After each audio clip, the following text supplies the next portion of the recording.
Physiological काज और pathological काज।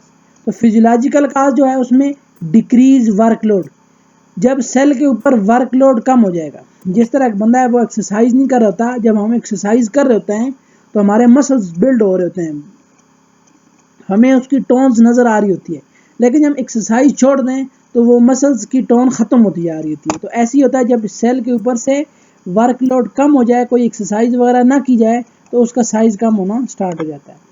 इनएडिक्वेट nutrition, और अगर प्रॉपर डाइट नहीं मिल रही, प्रोटीन्स की कमी है, amino acid, fatty acids, mineral, vitamin नहीं मिल रहे, तब भी सेल का साइज डिक्रीज हो जाएगा। उसके बाद एजिंग, जो बुढ़ापे में जो जो एज ज़्यादा होती जा रही होती है तो सेल का साइज डिक्रीज हो रहा होता है। फिर सेकंड जो उसकी एट्रॉफी की काज होती है वो पैथोलॉजिकल काज होती है, जो किसी बीमारी की वजह से होती है।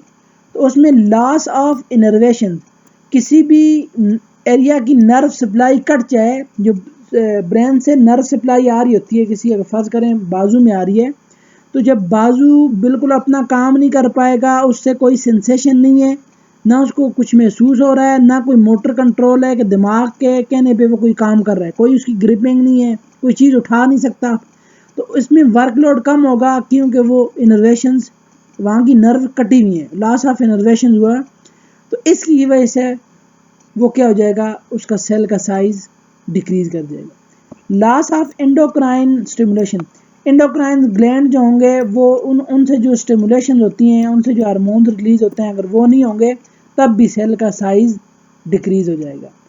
डैमेज ब्लड सप्लाई, अगर किसी एरिया की ब्लड सप्लाई कट गई है तो प्रॉपर न्यूट्रिएंट्स नहीं मिलेंगे, तो वो उस एरिया में भी सेल की श्रिंकेज हो जाएगी, सेल का साइज डिक्रीज कर जाएगी।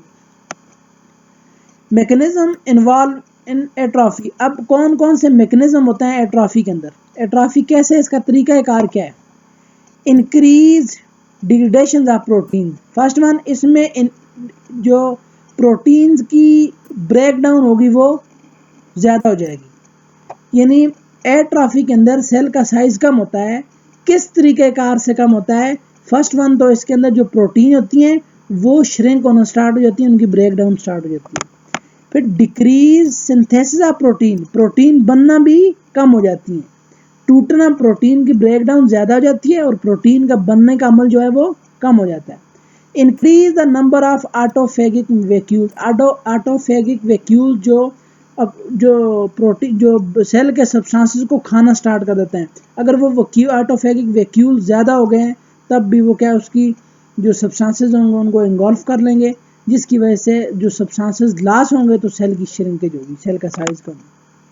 Type of atrophy, physiological atrophy and pathological atrophy. Physiological atrophy वो होगी जो नॉर्मल मैकेनिज्म होगा बॉडी का, जिस तरह atrophy of ductus arteriosus in infants, बच्चों के अंदर जो आर्टेरियोसस डक्टस होता है, ये देखें ये वाला एरिया, इसको ये इस जो कनेक्शन है उसको बोलते हैं patent ductus arteriosus, connecting aorta to pulmonary, बच्चों के अंदर होता है, इन्फेंट्स के अंदर होता है कि ये जो पल्मोनरी आर्टरी है इसको कनेक्ट कर होता है आयोटा के साथ, तो इसकी श्रिंकेज हो जाती है जब यूं बच्चा बड़ा हो रहा होता है, ये एट्रॉफी। उसके बाद atrophy of thymus in adult, और थाइमस ग्लैंड जो होता है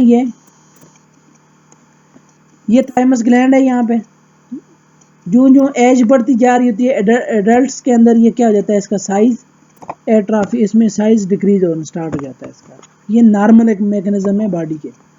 atrophy of gonads and reproductive organ, reproductive organ gonad जो होते हैं ये गेमीट्स प्रोड्यूसिंग होता है, वो एजेंट्स होते हैं, उसमें ऑर्गन होता है, जिस तरह के मेल के अंदर ओवरीज आ गई है, सॉरी मेल के अंदर टेस्टिस और फीमेल के अंदर ओवरीज वगैरह,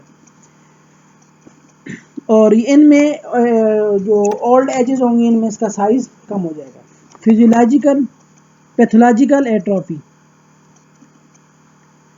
जनरलाइज एट्रॉफी और लोकलाइज एट्रॉफी। जनरलाइज में होगा atrophy due to the starvation, starvation की वजह से एट्रॉफी। सिनाइल एट्रॉफी जो एज के साथ एट्रॉफी हो जाएगी, और denervation atrophy, loss of nerve, अगर नर्व सप्लाई कट गई है फिर एट्रॉफी हो सकती है। Hormonal atrophy, loss of endocrine stimulation, ये आप पहले पढ़ चुके हैं। अगर एंडोक्राइन ग्लैंड जो हैं वो उनकी सिक्रीशन नहीं आ रही, कोई स्टिमुलेशन नहीं आ रही, तब भी एट्रॉफी हो सकती है। इस्कीमिक एट्रॉफी, जब ब्लड सप्लाई कट जाएगी, ब्लड सप्लाई लॉस हो जाएगी, तो उस एरिया में भी श्रिंकेज हो जाएगी सेल की।